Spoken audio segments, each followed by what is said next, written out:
This video is sponsored by CuriosityStream. Get access to my streaming video service Nebula when you sign up for CuriosityStream using the link in the description. Ah! Thorns.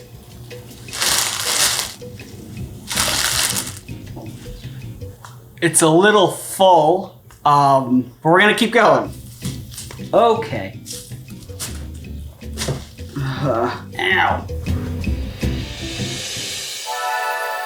I mean, that's kind of cute, right? If you had to think of an iconic comic book couple, what's the first one that comes to mind? Peter Parker and Mary Jane? May Parker and Dr. Octopus? I see the chemistry there. How about the time that Supergirl's horse turned human and they made out? That's real. That's not gonna be in the Super Pets movie, I hope. I mean, I've heard of horse girls, but that's the end of that joke. I didn't want to write anymore. Obviously, the real answer is Superman and Lois Lane. Everyone knows Superman and Lois Lane. They've had multiple shows about these two, one of which is ongoing and doesn't feature Dean Cain, so it's objectively better. A version of Lois Lane has appeared in virtually every iteration of Superman, from movies to other movies to better movies, shows, cartoons, musicals,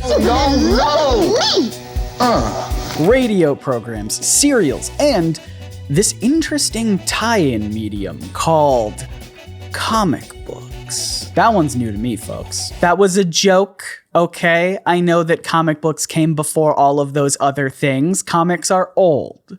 They were invented in the 80s when Watchmen came out. My point is, all the way back in Action Comics #1, the first appearance of Superman and the birth of the superhero boom, Lois Lane was there. And through nearly a century of stories, including the 60s when things got real upsetting in hindsight, Clark Kent and Lois Lane continue to represent, in many people's minds, the quintessential comic book couple. But what if I told you that the story behind the creation of Lois Lane is filled not with love, but tragedy and heartbreak? Budding romance, second chances, taboo sexual art, and lifelong friendships burned to the ground. For you see, much like Clark Kent, wanting desperately for Lois to notice him while she's more interested in Superman, this video is the story of how Superman's own creators were involved in a love triangle, vying for the attention of their own real-life Lois Lane. And folks, this is a juicy one. How are you doing, you wonderful nerds? Scott here, and happy Valentine's Day. Or Palentine's Day, or Galentine's Day, or whatever you celebrate, if you celebrate anything. If you don't, happy day. Happy day to you. So the last time I made a Valentine's Day video was back in 2014 when I talked about Marvel's character Star Fox, or Eros, a video that deservedly got almost no views because no one cared about that character until extremely recently. Shout out to everyone who's been following me since my dorm room days. Anyway, due to a weird contract that I signed with YouTube that allowed me to become a notable comic book YouTuber despite never actually talking about modern comic books, I have to make a Valentine's Day video every 8 years. And this is that one. Also, this is an onion. I'm gonna place it right there, and it's gonna make sense in like 20 minutes. So during the 1930s, young pals Jerry Siegel and Joe Shuster had been workshopping their idea for a colorful costumed Superman, and they named him Superman. They were really stuck on this character, and they kept making revisions to him and his supporting cast and his whole world and canon, hoping that someday a publisher would take a chance on their hero. Taking a page from films and serials at the time, like 1935's Front Page Woman, Siegel and Shuster introduced a reporter character into Superman's mythos. Specifically, this reporter was a woman. At this point in history, women reporters were super uncommon, and a large part of that was just because women having jobs in general was uncommon in the 30s. I believe women made up less than a quarter of the workforce back then, and any jobs that they did have rarely provided any opportunity for advancement up the ladder. They were expected to marry a man and have kids, and then leave their jobs to become a housewife. In fact, in Front Page Woman, that film I mentioned earlier, the entire plot is how a guy reporter named Kurt Devlin, which might be the most unattractive name, end of sentence. Like, no shade to any other Kurt Devlins out there in my audience, but I don't know. It just doesn't feel good to say coming out of my mouth. Kurt Devlin. Kurt Devlin. I don't like it. Anyway, so Kurt Devlin wants to marry Ellen Garfield, but she won't do it until he admits that she is just as good a reporter as he is. Well, I want to prove I can be as good a reporter as... Now look, we could get one of those studio apartments with a fireplace and well, what else would you want?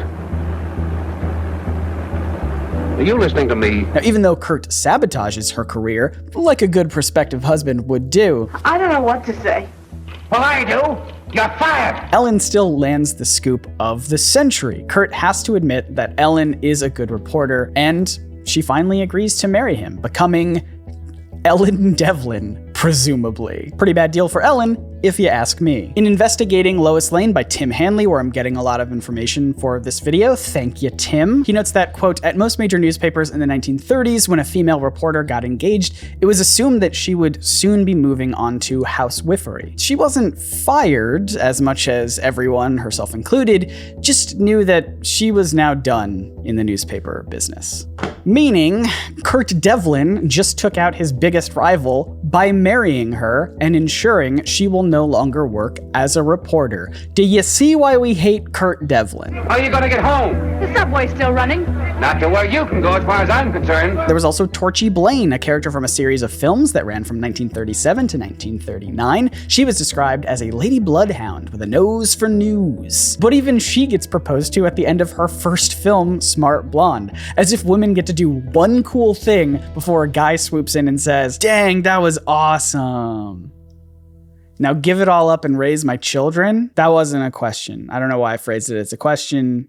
You will do this now. The reason why I spent a full page of the script talking about women in the 30s having a bad time is to provide appropriate context. For you see, this new reporter character that Siegel and Shuster added to their Superman comic did not, at the start anyway, have any romantic attachments. She wasn't married or engaged or really interested in anyone. Right, like the first panel that she appears in is with Clark Kent asking her on a date, and she says fine, but she's absolutely not into it. It's just a pity thing, and she's clearly not having fun. When someone else cuts in and wants to dance with her, she slaps the guy and leaves the date alone, unimpressed with anyone. The only relationship that she cares about is between her and her future Pulitzer. Because like later when she meets Superman, she doesn't immediately fall in love with him. She brings the story to her newspaper editor and is like, we gotta run this story, it's gonna be huge. Which I think is awesome. These decisions made the character more independent and a little more unique compared to Torchy Blane, who, by the way, was one of the more obvious inspirations for the character. Jerry Siegel would say later in life that the name Lane actually came from one of the actresses who played Torchy, Lola Lane. However, Lola wouldn't play Torchy Blane until the film Torchy Blane in Panama, which came out a month after Action Comics #1 was published. So some historians think that Siegel's just misremembering his timeline. However, Lois didn't have a last name in Action Comics #1. She was just Lois. It wasn't until Action Comics #2 when she was given the surname Lane, which, to be fair, would still be cutting it very close to the premiere of that Torchy Blane movie, but also movie trailers existed back then. You're watching the trailer right now. All that to say, it is very possible that Siegel knew in advance that Lola Lane was going to be playing Torchy Blane and surnamed his dame Lane all the same. Lane, Blane, Lane. Nude Tane. The Onion is still here, by the way. Hasn't come into play just yet, but give it time. So now we've got the last name Lane, but where did Lois come from? So to get the perfect first name for Superman's companion, Jerry Siegel turned to his past. And it wasn't a hard decision. He chose to immortalize the name of his high school crush, Lois Amster, creating the character officially named Lois Lane. Now, for what it's worth, Lois Amster had no idea that Jerry Siegel did that. Lois Amster also didn't really know who Jerry Siegel was, this boy who had a crush on her. According to Superboys by Brad Ricca, later in life, Amster was asked if she remembered Jerry Siegel when they were in high school, and she just said, was he the guy who stared at me a whole bunch? My man published a love poem to her in their high school newspaper, and it made zero impression on her. He named a now iconic character after her, and Lois was like, I think he wore pajamas to school sometimes. Absolutely brutal for Jerry Siegel, but the good news is that he would eventually find love later in his life. The bad news is that love that he would find, well, that would cost him. And it would cost him his lifelong childhood friendship with other Superman co-creator, Joe Shuster. Oh, that's right. It is time for some drama. It is time to spill some comic book history tea.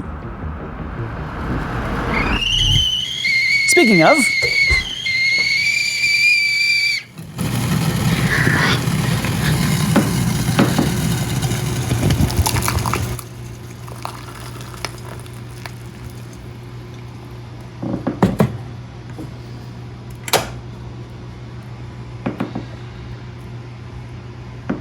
tea time. So in a previous video, I asked you all to send me tea to my P.O. box, and so many of you did that I sort of lost track of who sent what, except for the person who sent me this tea.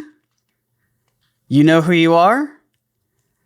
And I gotta say, that's pretty funny. I did get a good chuckle out of that. But I thought it would be fun to make fan-mailed tea time a part of my videos from now on. Very Cat Black, True Tea-esque. So thank you to whoever sent me Valerian Nights. That's what I'm gonna be drinking in this video. It smells like coconut, which is great because we're about to go coconuts. Not really, I just needed a segue back to the video. Also, Emily came home and fixed the flowers behind me, and then also told me to stop buying her the biggest bouquet I can find every year. We had to split it up into 2 different vases. That's only half the flowers that were in there earlier. Anyway, I think that means I'm just gonna have to find her a bigger bouquet next year. So after the name of Lois Lane was settled on by writer Jerry Siegel, artist Joe Shuster had to find some way to craft her appearance. Smash cut 2, across town, still in Ohio. I don't even think I mentioned that they were in Ohio at this point. They're all in Ohio. A young woman by the name Yolan Kovacs was getting home from school. Kovacs had 3 younger sisters and money was tight in their household, and she hoped that she could support her family, or at least help support it, by landing a big modeling gig. To help break into this new career, she put an ad in the newspaper offering her services as a model, looking for really any kind of work. Most of the letters that she got in response to this ad were from men asking for dates, as if it was like an early version of a Tinder bio. I'm trying to swipe right on this newspaper, but it's not working. Thankfully, near the bottom of the pile, she spies one letter from an artist looking for a model to stand in as artistic reference for his cartoon strip. Now, this sounds like a legitimate foot in the door for a new modeling career. Kovacs writes back to the artist, and they set up a meeting a few weeks later at his apartment. She's nervous. She almost doesn't go. But she does show up at the artist's store and announces, "I'm the model that Mr. Shuster is expecting." And of course, Joe Shuster ushers Yolan Kovacs into his apartment. They start talking. They really hit it off, forming what would be a lifelong friendship in that moment. She's striking poses as if she's a professional, but it's her first gig, and he's trying not to blush as he's telling her all about this silly little Superman character that he's working on with his buddy Jerry. Instantly struck by her looks, Joe Shuster knew that this was the right person off of which to model Lois Lane's appearance. One notable decision was to make Lois a brunette. Portrayals of reporters and other newspaper women at the time were almost entirely blonde, but Kovacs was not, and Shuster couldn't help but incorporate her darker hair into his characters. Even when he wasn't drawing Lois Lane, any woman he drew effectively was a Lois Lane wannabe. Now, to be fair, this was partly because Shuster wasn't the most talented artist in the world, so once he learned how to draw one person, it was just sort of easier to recycle it a whole bunch. But also, it was because he was entranced by Kovacs. One session of Shuster sketching Kovacs became a handful of sessions sketching her, and eventually that turned into a couple of dates between the two of them. Now, I'm going to spare you the research that I did to find out if a man in his 20s dating a high schooler was against some kind of law, and just tell you that America was and is absolutely buck wild. I hate it here. We're not going to think about it. All right, my search history has already put me on some kind of list. I've started getting libertarian campaign emails. Alas, any budding romance that was there between Joe and Yolan didn't last long. Kovacs soon left Cleveland, hoping to get bigger modeling jobs. She thanks both Joe and Jerry for offering her her first modeling job, giving her the confidence that she could make it her career. Yolan packs her bags for Chicago, the Big Bean. Joe begs her to stay, but they both know that she can't.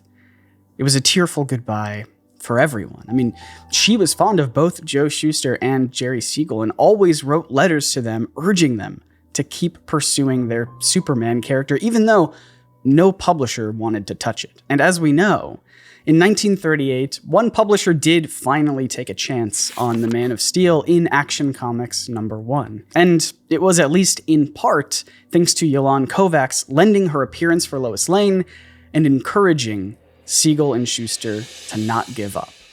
But our story doesn't end there. Kovacs and Shuster stayed in touch well after the unprecedented success of Superman. A lot happened in the decades since the two had briefly dated. Yolan had moved all over the country looking for modeling work. She changed her professional name to Joanne Carter and traveled from Boston to New York and even landing in California for a bit, where she built ships for World War II. It was there that she even got married for a time, but it didn't last too long.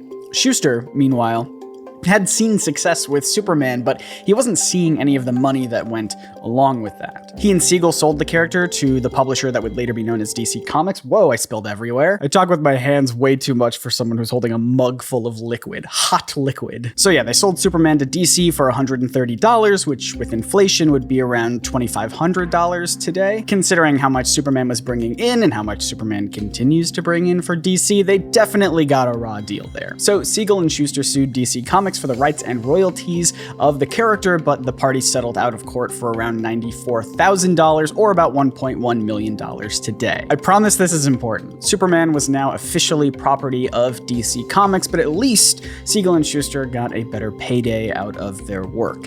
There would be other lawsuits in the future and more money given to them and their families, but this was about as big of a win they could expect at the time. So all of this context sets up the next big part of our story, the juiciest part of this story, the part filled with drama and betrayal and heartbreak. On April 1st, 1948, there was going to be a cartoonists' ball held in New York City. I didn't know they held balls for cartoonists. If it were me, I'd be a little suspicious, especially it was because it was being held on April Fool's Day. You show up and it's just a bunch of jocks there ready to pants you and do all the classic things they do to nerds in movies. Oh, you created Superman? Dork! But Shuster needed a date for this fancy, formal occasion. Lucky for him, his old fling, Yolan Kovacs, was in town. And lucky for her, Shuster suddenly was flush with a ton of money from a lawsuit, and he was ready to flex. Shuster invited Kovacs to the ball, and she happily accepted. He was excited to rekindle an old flame. You know, after losing Superman, perhaps he could finally settle down with his Lois Lane. He even rented Kovacs a ball gown. Yeah, that's right, he rented it. Look, he may have been paid the equivalent of $1 million from a DC Comics lawsuit, but he had to split that money, presumably, with Jerry Siegel. So you can't flex too hard. Speaking of Jerry Siegel, he was also at this party, presumably alone, but he didn't leave alone. Yeah, that's right. Yolan Kovacs, Lois Lane, came to this cartoonist ball with one Superman co-creator, Joe Shuster, and left with the other Superman co-creator, Jerry Siegel, which must have made it real awkward when Joe had to return the ball gown that he rented. And that's already plenty juicy, but do you want to know the wildest part? Siegel, at the time, was married with a kid. Sorry, that was confusing. He wasn't married to a kid. He was married to his wife, and together they had a kid. Just wanted to clarify, because we've already touched on some dicey stuff in this video, and I'm trying really hard not to be demonetized in this video, but we're gonna test YouTube's limits in like 2 minutes.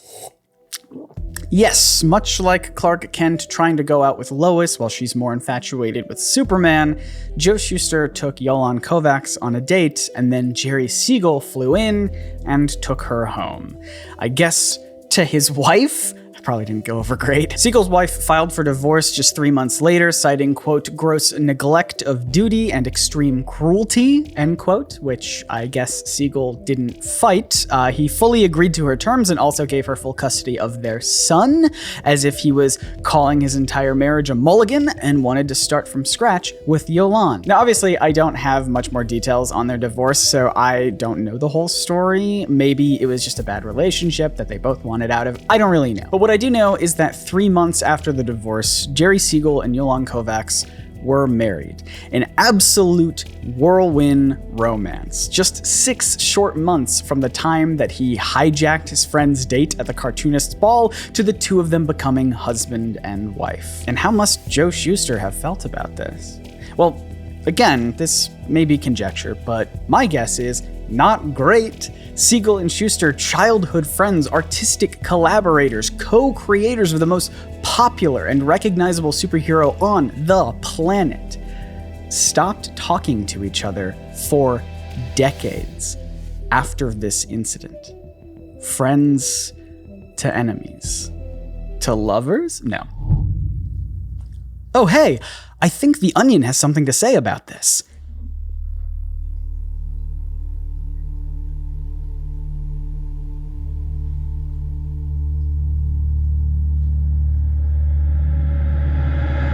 All right, we'll check back later. At this time, even though Joe Shuster was no longer drawing Lois Lane for DC Comics, he continued to draw Yolan Kovacs throughout the 1950s.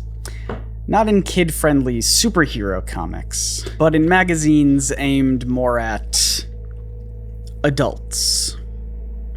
Hey, thank you to everyone who supports me on Patreon, because now there's definitely no way that this video will ever be monetized on YouTube. We'll see though. So in the 1950s, Joe Shuster was looking for work. That lawsuit money could only really last him so long. Plus, he just liked to draw. But even though he co-created the most popular superhero of all time, he couldn't find any new work in comics. The only place he was able to get illustration work was for the Kink magazine Nights of Horror, which featured torture and bondage illustrations. And if you're interested, a lot of his drawings are featured and collected in Secret Identity by Craig Yo. Almost dropped the book just then. And to be honest, this is some of Shuster's best artistic work. The comics he worked on in the past often felt rushed with very little detail. He was also still young in his illustrative career back when he was drawing Superman, and you can tell that a combination of decades of practice and not as rushed deadlines led to his fetish art being leaps above his Superman comics. Leaps over tall buildings above. Thank you. Thanks so much. I'm really only able to show the tamest stuff here. I've marked all the safe for video pages with sticky notes, but the art in this book goes hard. Even if you're not into this genre, I hope you can at least appreciate the skill and effort that went into these. Also, just want to put it out there, if you're gonna write a comment under this video, please no kink shaming anyone, okay? That's not my intention for anything. I don't want that to be any of your intentions for anything. A lot of the commentary surrounding this artwork, including in this book, talk about how Joe Shuster drawing these images is somehow an imperfection or flaw in his character. But People like making sexy drawings, and as long as it's between consenting adults, then it's all good. Now, to be fair, a handful of these scenarios don't appear to be happening consensually between all the people involved, so it's not great. And for one reason or another, Joe Shuster didn't even want his name attached to this artwork. Nobody knew that he drew these at all until Craig Yo, the author of this book, discovered these magazines in 1989 and instantly knew the line work was by Joe Shuster's hand. You could still tell, however, that Joe was really only comfortable drawing just a handful of people. A lot of his male characters in these scenarios looked a lot like Superman or Lex Luthor or even Jimmy Olsen. Jimmy, no, don't do drugs. I was saving those. But nearly all of Shuster's female characters in this magazine looked like carbon copies of Lois Lane.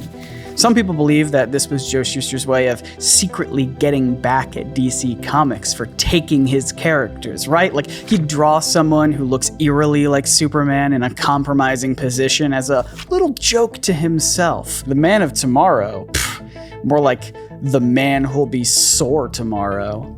But Tim Hanley believes that the overwhelming fixation on Lois Lane more than any other character ties back to her real-life visual inspiration, Joe Shuster's unrequited love for Yolan Kovacs, the woman he could never get over.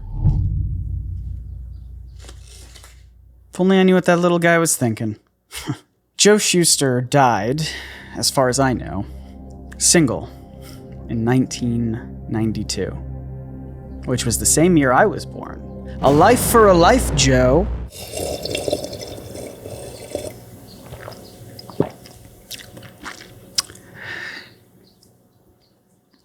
I have a confession to make. I have been trying to make this video for years. Every Valentine's Day, I always circle back to this video idea, but for one reason or another, I've never done it until right now. And to be honest, I'm glad that it took me this long. If I made this video back when I was in college, I would have ended the video just a couple moments ago, where I talked about how Joe Shuster died being single. I would have said, oh, isn't it heartbreaking that Joe Shuster never got to be with the woman that he longed for? Isn't it awful that his friend stole the girl that he pined over? But it's only a tragic, heartbreaking story if you look at it only from Joe's perspective. And to be honest, that's the perspective I would have fixated on years ago, because that's the situation I always found myself in. I mean, I looked like this back then. Of course I wasn't hooking up with my crushes. Some of them were already in relationships, but I had friends who nudged me to try and date them anyway. Thankfully, I had better friends who told me, hey, maybe don't do that. I mean, you gotta think about it from the other person's perspective, right? If I were to try and pursue someone who's already in a happy, committed relationship with someone else, then I would be the asshole. If someone were to try and flirt with Emily, then that's actually not a great example, because people do flirt with Emily, and I think it's really funny, and I encourage her to flirt back and try to get free drinks out of it, but we're drifting from the point. Something that made Superman stand apart from the other proto-superheroes in newspaper comic strips was that when he wasn't fighting crime, he donned a disguise as a meek Clark Kent. Clark wasn't as bold or daring as Superman. He even wore glasses that obscured the way that people viewed him, obscured his true self from the world. And no doubt, this is how two nerdy boys from Cleveland felt about themselves. Yes, they look like dorks on the outside to some people. I think they're actually very handsome, but their own personal Lois Lanes would be way more attracted to them if only they knew that underneath it all, they were actually cool, like Superman. But their crushes never gave them a fair chance, so obviously, we hate them, and they should feel bad. If it's not obvious, this is a really unhealthy way of viewing relationships in general, and women in particular. I mean, imagine the story of Joe Shuster and Yolan Kovacs from Yolan's perspective. A good friend invited her out to a nice party where she reconnected with a charming guy who swept her off her feet and became the love of her life. I think it's easy to see a story about a love triangle and focus on the one person who walked away unhappy, but don't lose sight of the two people who found lifelong love. Don't make them out to be the bad guys. Tim Hanley, again, thanks for the info, Tim, framed this entire story around Joe Shuster, and that's why I did too for this video. But, I mean, why? This book isn't a biography of Joe Shuster, it's a history and analysis of the character Lois Lane. And now, I get if you want to focus the story around one of Superman's co-creators, but why wasn't this story written about from Jerry Siegel's perspective?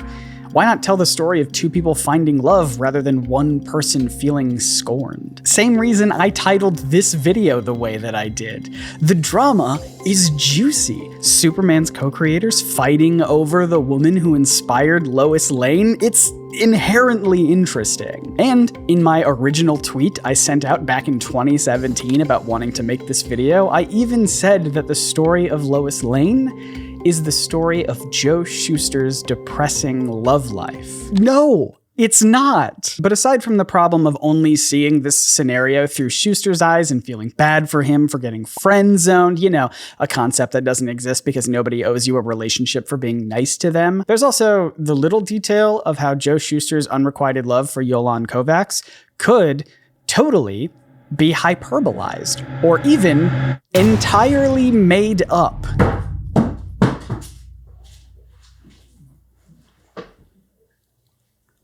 Oh, I get it now! You see, onions, they're like ogres.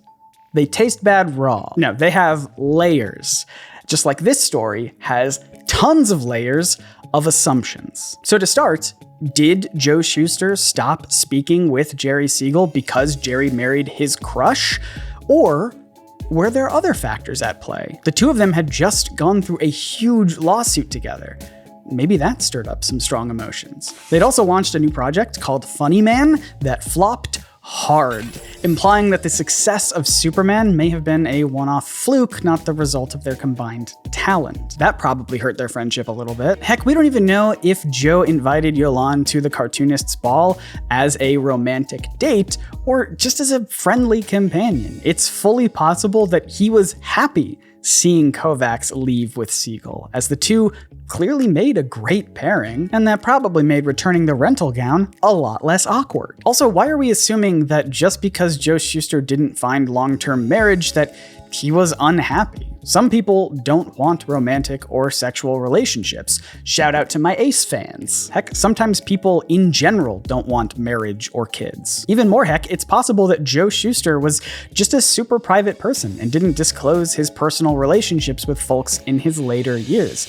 I'm never going to tell you when I'm married or if I have kids. Maybe I already am married. Maybe I already have kids. A whole bunch of them, like the parents from Cheaper by the Dozen who can't stop touching each other. Ever wonder why it takes me months to work on videos? It's because I have ADHD and no one told me. According to Joe Shuster's sister, Joe was actually a short king who was constantly dating tall, beautiful models throughout his life. He even did get married, albeit for just a brief period of time, to a showgirl from Las Vegas. So it's just weird to me to tell this story as if his last date with Yolan Kovacs was the last time he ever could have possibly found love, and he didn't, and he's been tormented by it ever since, until the day that he died. If you peel back the layers of this story, the only thing that should really bring a tear to your eye is the fact you've been messing with an onion for this long. Yes, Siegel and Shuster did stop talking for like 25 years,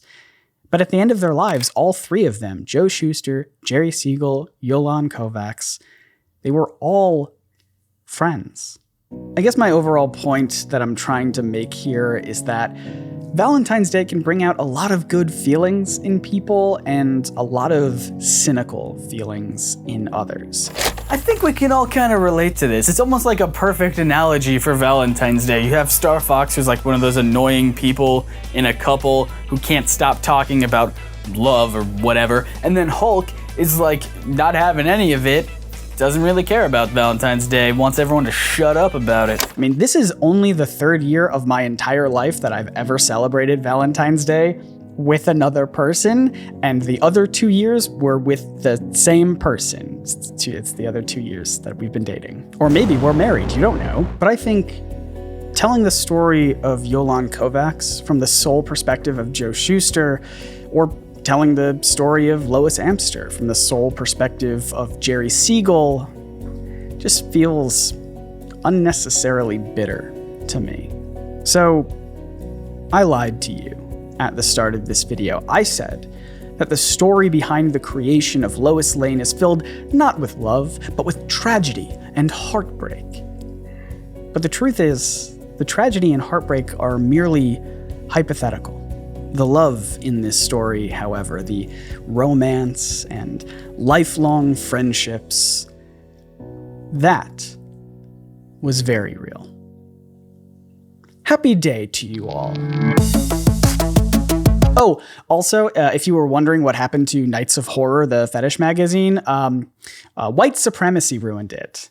And violent classism and Nazis, because of course, and Frederick Wortham, threw his hat into the ring as well. Why not? But all of that is a story for another time. Perhaps my next Valentine's Day video. See you in 8 years. However, that video, and potentially even this video, could get demonetized on YouTube, which is why my creator friends and I teamed up to create our very own platform where we don't have to worry about algorithms or demonetization. It's called Nebula, and we're thrilled to be partnering with CuriosityStream. Hi, I've somehow fallen into a volcano, and Nebula is a place where creators are actually allowed to be creative, posting our videos ad-free, sometimes extended versions with more content, and experimenting with different topics and video formats that might not work on YouTube. Nebula has tons of YouTube's top educational creators, my favorites like Legal Eagle, Patrick Willem, Sarah Zed, Nando V Movies, Laura Crone, and genuinely so many more, including me. Look, I'm on there right now. But what does this have to do with CuriosityStream? Well, since CuriosityStream is the #1 place for thousands of documentaries and nonfiction titles on the internet, they obviously love educational content and supporting educational creators. So we worked out a deal where if you sign up with the link below, not only do you get access to CuriosityStream, but you'll also get Nebula for free. Not a free trial, you dunce. You will get all of Nebula for free as long as you're a CuriosityStream member. I'm sorry I called you a dunce, that was mean. For you wonderful nerds, CuriosityStream is offering a discount of 26% off of their annual plan. That is less than $15 a year for both CuriosityStream and Nebula. It's simply the best deal in streaming for any curious learner. If you liked this video, for instance, talking about the history and inspirations behind art and artists, there's a great docuseries on CuriosityStream called Behind the Artist, which takes a deeper look at iconic artists like Roy Lichtenstein's pop art inspired by American comic books. You like comic books? So click or tap the link below today to get both CuriosityStream and Nebula for just $14.79 per year. That is 26% off. Once again, click the link in the description or go to curiositystream.com/nerdsync. Clicking that link really does help out my channel and allows me to make videos like this. If you are new here, these are the kinds of videos that I like to make. Sometimes we learn a little bit about the world. Sometimes we learn a little bit about ourselves. And if that sounds good to you, then please subscribe and turn on the notifications. I promise I don't post a lot. My fans can assure you of that. If you're feeling extra generous, please support me on Patreon. I would love to hit 1,000 patrons this year with names like A Filthy Casual, Aaron Young, Amanda Trisdale, BKBW, C. McCartney Smith, Christopher Lang, DeCassowary, Edwin Latour, Eric Ketchum, Eric DeTora Pato, Everett Parrott, Jacob Rundell, Jonathan and Megan Pearson, Jonathan Lanowski, Mars Hoddle, Dean, Marisa Wilson, Pete Temple, Silva Donut, and the rest of the wonderful nerds who support me over at patreon.com/nerdsync. Link is in the description. Please watch more of my videos if you have time. Thank you very much. Once again, my name is Scott, reminding you to explore your favorite art through curiosity and vulnerability. See ya.